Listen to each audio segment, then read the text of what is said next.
حضرت خبیب رضی اللہ تعالی عنہ، ان کو بھی کفار مکہ نے قید کیا تھا، اور قید کر کے جب انہیں پھانسی کی طرف لے کے جانے لگے تو ان سے بھی لے دے کرنے کی کوشش کی تھی۔ آؤ خبیب کچھ لے دے کر لیتے ہیں، آؤ خبیب کچھ سودا کر لیتے ہیں۔ فرمایا کس بات کا سودا کرتے ہو؟ تم ہم سے ہماری روح کو خریدنا چاہتے ہو، ہمارے دل کو ہم سے نکالنا چاہتے ہو؟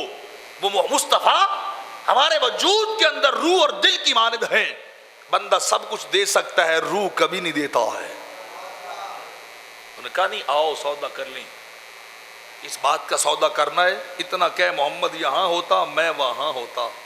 فرمایا تم پاگل نہیں ہو گئے جو میں اتنا کلمہ بھی بولوں، اتنا جملہ بھی بول دوں؟ یہ کبھی نہیں ہو سکتا۔ انہوں نے کہا خبیب کوئی آخری خواہش؟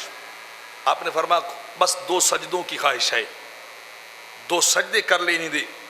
2 سجدے کرنے کے بعد خبیب نے ہوا سے کہا تھا، رب کائنات کی بارگاہ کی طرف اپنا چہرہ کیا اور عرض کی بے نیاز آج مکے میں میرے سوا اور کوئی کلمہ گو نہیں ہے، آج مکے میں میرے سوا کی اور کلمہ پڑھنے والا نہیں ہے، آج میرا پیغام اور میرا سندیسہ دل برماہی کی بارگاہ میں لے جانے والا کوئی نہیں ہے، ان تک میرا پیغام لے جانے والا پیغامبر کوئی نہیں ہے۔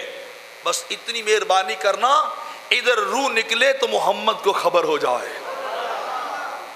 ادھر روح نکلے، ادھر روح نکلے، ادھر روح جسم کا ساتھ چھوڑے۔ میں مکہ میں ہوں، آمنہ کلال مدینے میں ہے، سرکار مدینے میں ہے، میرا یہ پیغام ان تک پہنچ جائے۔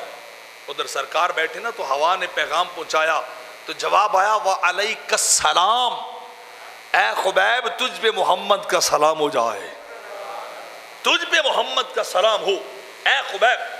لوگوں نے پوچھا حضور کیا ہوا ہے؟ خبیب تو قید ہے مکہ میں۔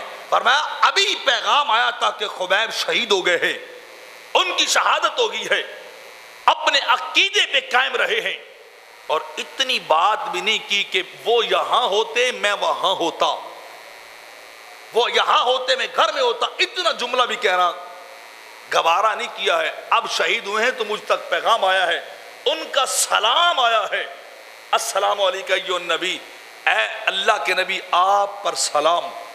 تو نبی نے پلٹ کے جواب دیا ہے، پلٹ کے جواب ان کے سلام کا دیا ہے۔